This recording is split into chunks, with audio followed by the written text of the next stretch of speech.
नमस्कार, आप देख रहे हैं इंडिया वॉइस। मैं हूं आपके साथ। जो बुलेटिन की शुरुआत करेंगे, किसानों से जुड़ी बड़ी खबर सामने आ रही है। एमएसपी की मांग पर घमासान तेज, प्रदर्शनकारियों का रेल रोको आंदोलन। आज से रेल रोको अभियान की शुरुआत। तो ये बड़ी जानकारी सामने आ रही, प्रदर्शनकारियों का रेल रोको आंदोलन और आज से इसकी शुरुआत जो है वो हो गई है। तो एमएसपी की मांग को लेकर घमासान तेज होता हुआ दिखाई दे रहा है। किसानों से जुड़ी बड़ी खबर सामने आ रही, जहां एमएसपी की मांग पर घमासान तेज होता हुआ दिखाई दे रहा है। पिछले काफी समय से जो किसान अपनी मांगों को लेकर प्रदर्शन करते आ रहे हैं और इसी को लेकर आज एक बार फिर से प्रदर्शनकारी किसानों का रेल रोको आंदोलन जो है वो शुरू हो रहा है और आज से रेल रोको अभियान की शुरुआत किसानों ने कर दी है। तो बड़ी जानकारी सामने आ रही है। एमएसपी की मांगों को लेकर प्रदर्शनकारी किसानों का रेल रोको आंदोलन आज से शुरू होने जा रहा है।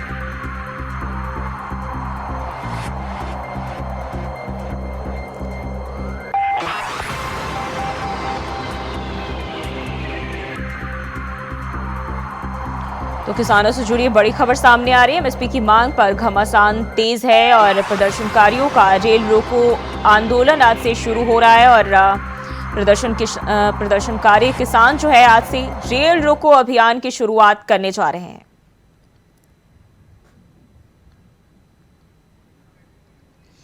तो एमएसपी की मांगों को लेकर पिछले काफी समय से, कई दिनों से जो है किसान लगातार अपनी मांगों को लेकर डटे हुए हैं और कई दौर की बातचीत भी सरकार के साथ हुई है। हालांकि यह जो है फायदेमंद नहीं हुआ, बात नहीं बन पा रही है और इसके चलते जो है किसान एक बार फिर से अपनी मांगों को लेकर डटे हुए हैं और आज जो है ये रेल रोको अभियान की शुरुआत प्रदर्शनकारी किसान करने जा रहे हैं और एमएसपी की मांग को लेकर लगातार किसान जो है प्रदर्शन करते रहे हैं और एक बार फिर से रेल रोको आंदोलन की शुरुआत जो है करने जा रहे हैं। तो किसानों की ओर से एमएसपी की मांग को लेकर लगातार प्रदर्शन देखने को मिल रहा है और किसानों की मांग को लेकर ये बड़ी जानकारी सामने आ रही है और एमएसपी की मांग पर जो है एक बार फिर से घमासान तेज होता हुआ दिखाई दे रहा है।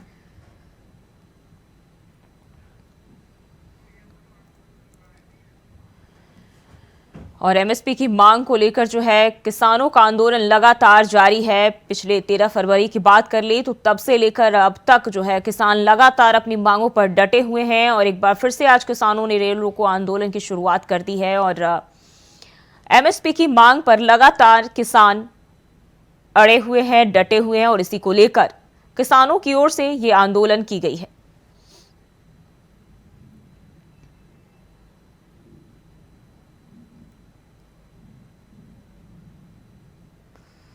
तो किसानों से जुड़ी ये बड़ी खबर सामने आ रही है। एमएसपी की मांग पर जो है किसान अड़े हुए हैं और इस पर जो है लगातार घमासान होता हुआ दिखाई दे रहा है और एक बार फिर से प्रदर्शनकारियों का रेल रोको आंदोलन आज देखने को मिला और आज से जो है रेल रोको अभियान की शुरुआत किसानों ने कर दी है।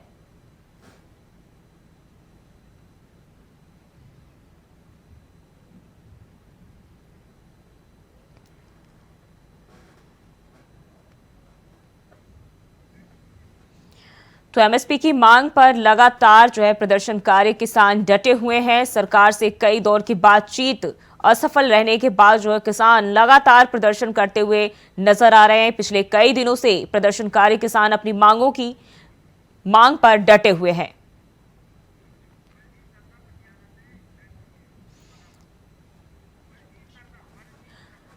और इसी खबर पर ज्यादा जानकारी के साथ पटियाला से बलजीत शर्मा हमारे साथ लाइव जुड़ गए हैं। बलजीत, क्या हालात है? एमएसपी की मांग को लेकर जो है किसान लगातार डटे हुए हैं, क्या जानकारी निकल के सामने आ रही है? जी, जैसे कि बात करें कि जो कि पंजाब भर में जो कि किसान आंदोलन जो किसानों की तरफ से जो 12 से 4 बजे को लेकर ट्रेनों को आंदोलन की आगाज की गई थी, जिसे कॉल को लेकर जैसे कि बात करें खाईसर पटियाला की, तो पटियाला में जो कि कई यात्री जो कि यहाँ पर आके फंसे हुए हैं, जिन्होंने कि यहाँ पर पहले अपने दूर दराज में जाना था। लेकिन बात करिए केंद्र सरकार की तरफ से जो बार बार जो इनके साथ जो मीटिंग की जा रही है, लेकिन उस मीटिंग के ऊपर में कोई हल नहीं दिखा है। लेकिन किसानों में बात करिए तो किसानों में लेकर इस बात को लेकर क्योंकि रोज देखा जा रहा है, लेकिन किसानों की बात करिए, हम किसानों से बात की गई, उन्होंने कहा केंद्र सरकार के साथ हमारी कोई जो मांगे वो जायज है, जो कि पिछले संघर्ष के कारण जो मोदी सरकार के साथ जो हमारी मीटिंग हुई थी, जिस मीटिंग पर हमारी नतीजे आए हुए थे, उस पर भी मोदी सरकार जो कि पीछे हटती दिखाई दे रही है और मांगे हमारी पूरी नहीं हो जा रही है। लेकिन बात करें कि खास करके एमएसपी को लेकर केंद्र सरकार से मोदी इधर जो किसान डटे हुए हैं बॉर्डरों पर। जी बलजीत, अगर हम बात करें तो प्रदर्शनकारियों की आज इन्होंने रेल रोको आंदोलन की आज से शुरुआत कर दी है, इसका असर किन किन जगहों पर देखा जा रहा है? बात करिए तो पटियाला में जो कि बात करके जो किसानों का जो है कि पंजाब की जो बॉर्डर ला लिए, एक राजपुरा में जो शंभू है जो हरियाणा से पंजाब को जोड़ता है, एक वहां पर धरना प्रदर्शन है, एक दोबारा जो है कि पटियाला में जोड़ा गया।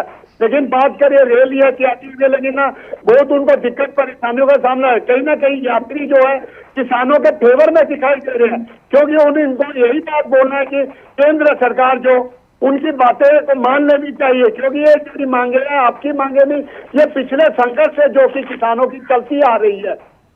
जी बलजीत, इस आंदोलन की वजह से जो आम जनता है, जिनका आना जाना लगा होता है, रेल जिनका साधन है, उनकी रोजाना दिनचर्या पर कितना असर पड़ता है?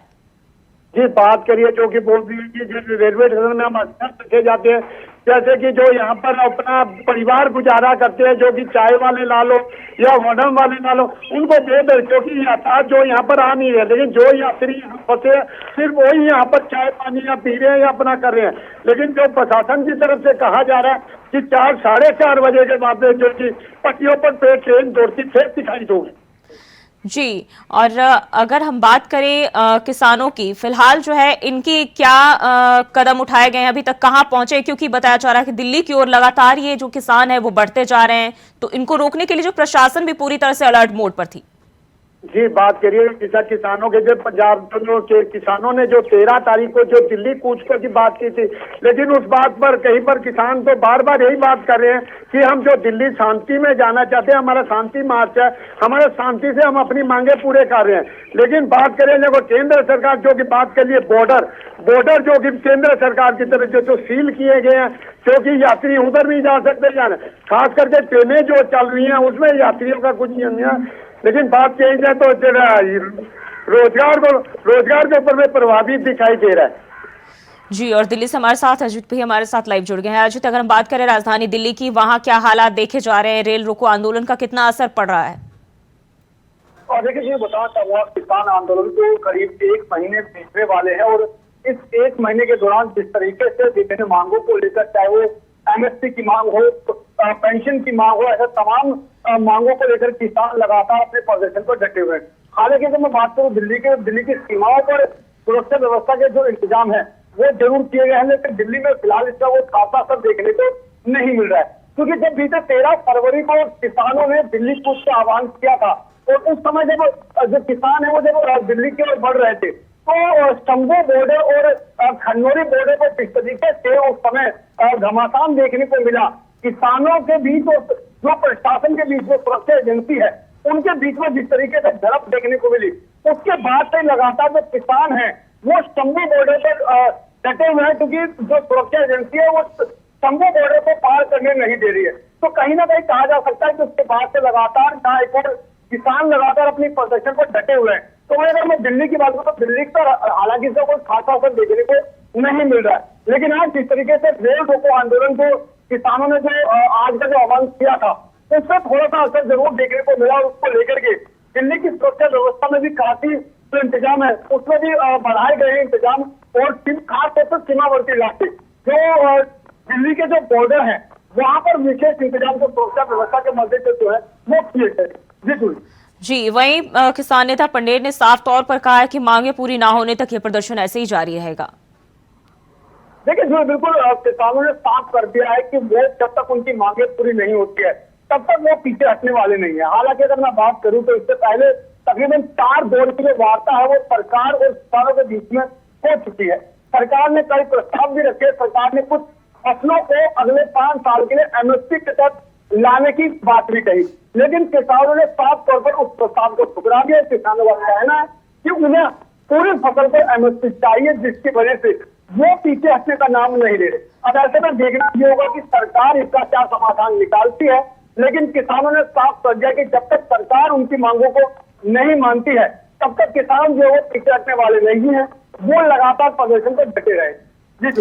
जी अजित, बहुत बहुत शुक्रिया आपका। बलजीत, आपका भी बहुत बहुत शुक्रिया जानकारी साझा करने के लिए। और बात करेंगे अगली खबर की। खबर संभल से है, जहां उत्तराखंड के पूर्व सीएम रमेश पोखरियाल निशंक ने कहा कि मोदी को तीसरी बार पीएम बनाने का लोगों में जुनून है। इंडी गठबंधन वालों ने देश को लूटा है, उन्हें ईडी सीबीआई का डर है। देश को लूटने वालों का स्थान जेल होना चाहिए। और कहा कि यूपी में बीजेपी सभी 80 सीटें जीतेंगी। साथ ही कहा कि सीएए लागू होगा और इससे सभी को फायदा है। बीजेपी जो कहती है वही करती है।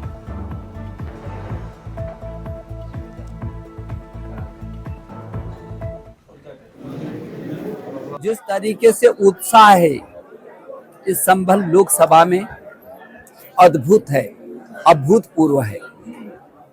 ये लोगों में जिद्द भी है, जुनून भी है।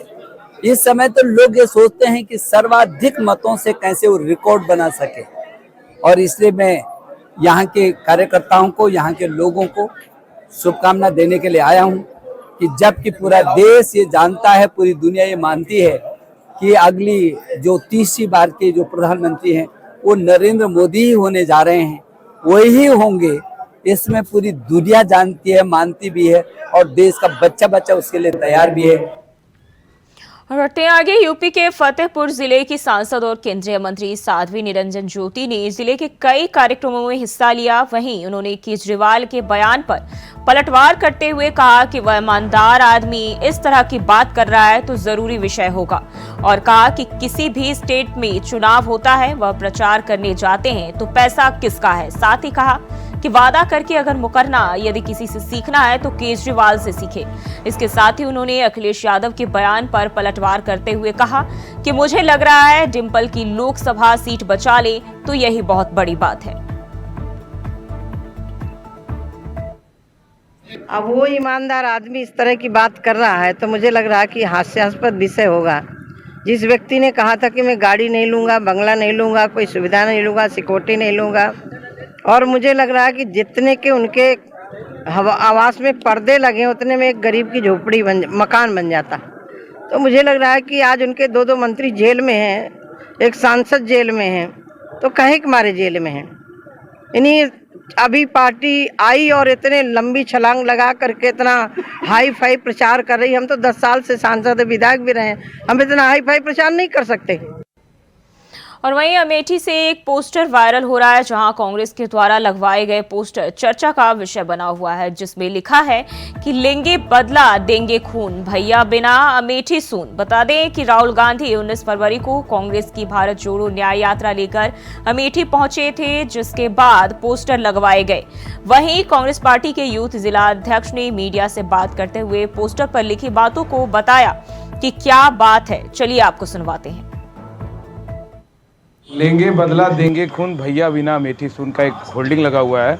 राहुल गांधी जी 19 तारीख को भारत जोड़ो न्याय यात्रा अमेठी लेके आए थे। ये पोस्टर उन सब के लिए है, भाजपा कांग्रेस के गढ़ में शासन प्रशासन के दम पे चुनाव जीत कर गया। यहाँ पे चाहे जिस तरीके से जीता भाजपा गया, उसी सारे मुद्दे को लेकर कांग्रेस को पुनः हम सब यहाँ से सांसद लाएंगे, राहुल जी को पुनः यहाँ से एमपी बनाएंगे और देश के प्रधानमंत्री होंगे, ऐसा हम सब आश्वासन देते हैं। लेंगे बदला का मतलब ये हो गया कि युवाओं के साथ जो जाति हो रही है, किसानों के साथ जो जाति हो रही है, नौजवानों के साथ जो जुल्म हो रहे हैं, ये पूरी तरीके से अन्याय कर रहे हैं। उससे हम सब युवाओं के समर्थन में आके भाजपा सरकार को बदला लेंगे, भाजपा सरकार को मिटाएंगे, भाजपा सरकार को यूपी से हटाएंगे, अमेठी से भगाएंगे। भाजपा इसका बदला देने का आशय ये है।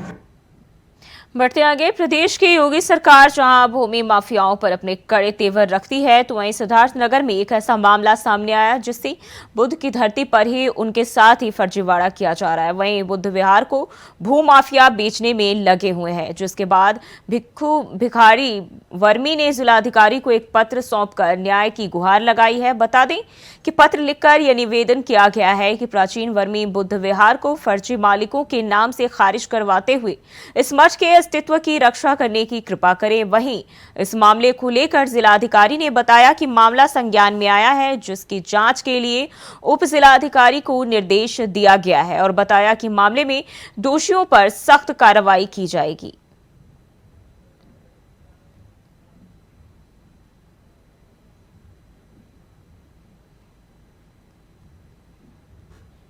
कुछ व्यक्ति आए थे जो बुद्ध विहार से बनते, उन्होंने कहा था कि उनकी जमीन है जिसके संबंध में कुछ रिकॉर्ड नहीं मिल रहे हैं या फिर रिकॉर्ड में कुछ गड़बड़ की संभावना उनके द्वारा व्यक्त की गई थी।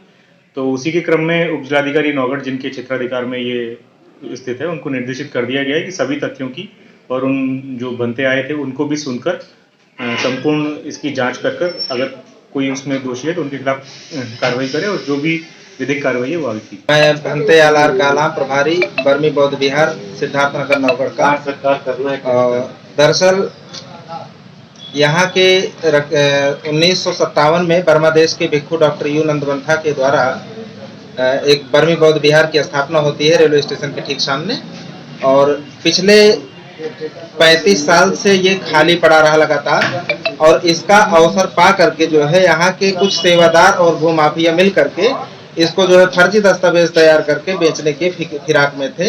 और ये बात लीक हो जाने के कारण बर्मा देश के जितने भी भिक्खु संघ हैं, सारनाथ, बोध गया और कुशीनगर मिलकर के जो है इस पर विचार किया और मीटिंग में इस प्रस्ताव पारित करके हमको यहाँ पे नियुक्त करके भेजा।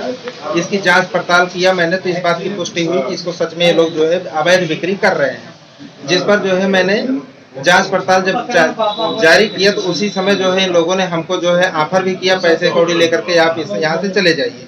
मैंने नहीं माना। उसके बाद ये लोगों ने धमकी देना चालू किया और अंततः 11 जनवरी को जो है इन लोगों ने हमारे ऊपर जानलेवा हमला किया, और उस मामले पे आज तक जो है मेरा मुकदमा कायम नहीं हो पाया, जिसके संदर्भ में मैंने अभी एसपी साहब से जो है जाकर के मिला भी, और अभी डीएम साहब के यहाँ आया इसलिए कि जो है कि जो खतौनी के साथ जो है मठ के इन लोगों ने छेड़खानी करी है उसका जांच पड़ताल होना चाहिए।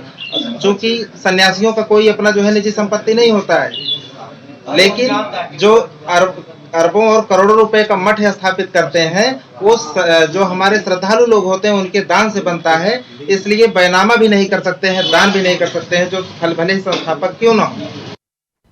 और बढ़ते आगे, रायबरेली में सार्वजनिक स्थलों पर लगा एक पोस्टर चर्चा का विषय बन गया है। बता दें कि पोस्टर में इंद्रेश नाम का व्यक्ति हिंदू धर्म को त्यागने की धमकी दे रहा है। इंद्रेश कुमार का आरोप है कि उसकी जमीन को 2 बार पैमाइश कराई गई, लेकिन उसे इंसाफ नहीं मिला। वहीं इस मामले में एसडीएम का कहना है कि मामला एसडीएम न्याय की कोर्ट से जुड़ा हुआ है और कहा कि पूरे मामले की जांच कराई जाएगी। साथ ही कहा कि अगर पोस्टर लगाने वाला दोषी साबित हुआ तो उसके खिलाफ सख्त कार्रवाई की जाएगी। मामला यहां की ऊंचाहार तहसील का बताया जा रहा है।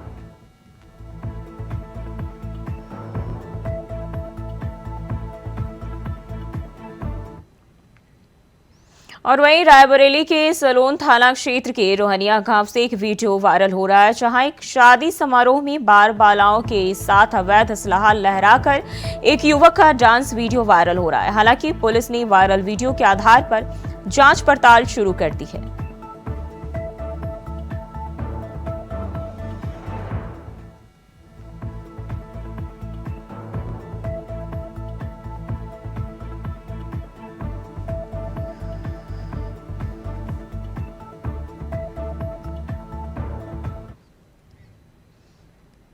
और रायबरेली के गदागंज थाना क्षेत्र में पुलिस का खौफ खत्म होता दिख रहा है। बता दें कि आधा दर्जन दबंगों ने घर लौट रहे बाइक सवार युवक की फायरिंग कर मौके से फरार हो गए। वहीं पैर में गोली लगने से युवक घायल हो गया।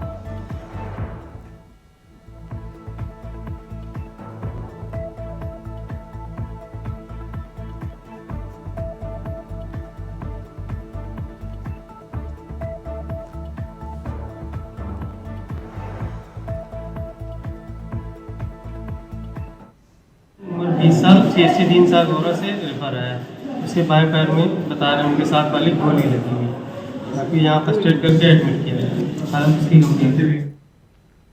और बढ़ते आगे, खबर मथुरा से है, जहां यमुना एक्सप्रेसवे के जाबरा टोल प्लाजा पर कार सवारों ने हंगामा किया। बता दें कि कार में सवार लोगों ने टोल टैक्स कर्मचारियों के साथ जमकर मारपीट की। वहीं कार सवार घटना को अंजाम देकर मौके से फरार हो गया। तभी घायल टोल कर्मी को अस्पताल में भर्ती कराया गया। वहीं मारपीट का वीडियो सोशल मीडिया पर वायरल हो रहा है। मामला यमुना एक्सप्रेसवे के मान टोल प्लाजा का बताया जा रहा है।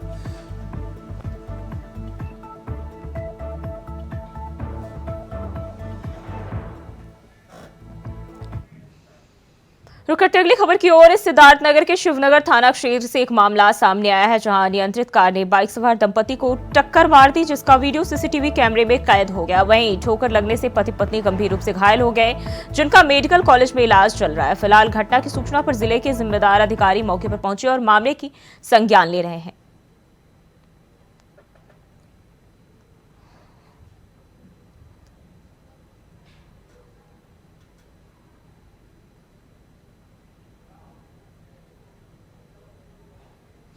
और खबर जौनपुर से है, जहां भीषण सड़क हादसा हो गया। बता दें कि कार और ट्रक की जोरदार टक्कर हो गई, जिसमें 6 लोगों की मौके पर ही दर्दनाक मौत हो गई, जिससे शहर में हड़कंप मच गया। सूचना मिलते ही मौके पर पहुंची पुलिस ने एक पुरुष और एक महिला और एक मासूम बच्चे को इलाज के लिए वाराणसी ट्रॉमा सेंटर भेज दिया है और मृतकों के शवों को कब्जे में लेकर पोस्टमार्टम के लिए भेज दिया है। हादसा गौरव बादशाह थाना क्षेत्र के प्रसाद कॉलेज के पास का बताया जा रहा है।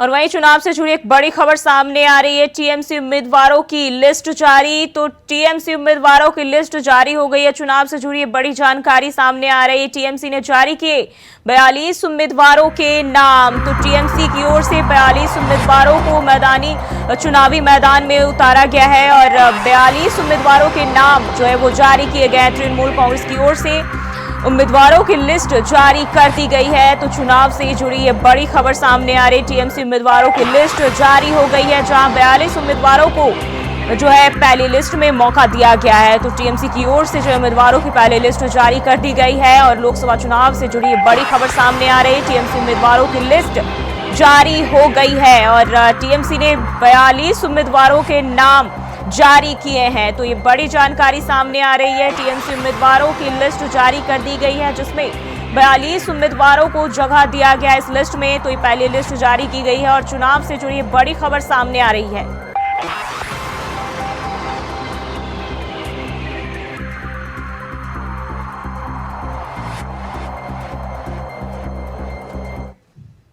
और बुलेटिन में फिलहाल के लिए बस इतना ही। खबरों के लिए बने रहे इंडिया वॉइस के साथ।